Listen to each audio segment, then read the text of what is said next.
Welcome to the Banker Lamp. Please enjoy the video. In this video, I will show how to fix Bluetooth in Chrysler 300.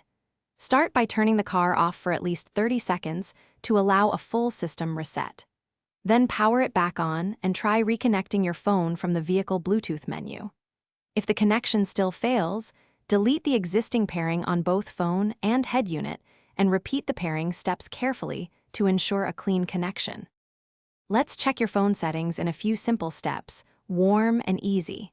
First, confirm Bluetooth is turned on and the device is discoverable. Next, close any apps that may hold the audio channel open, then restart your phone to clear temporary glitches. After the restart, try pairing again from the Chrysler head unit, watching for prompts to accept permissions so audio and phone functions work together smoothly. Now we'll tackle vehicle-level fixes in a friendly, clear way. Start by checking fuses for the radio and replacing any blown ones.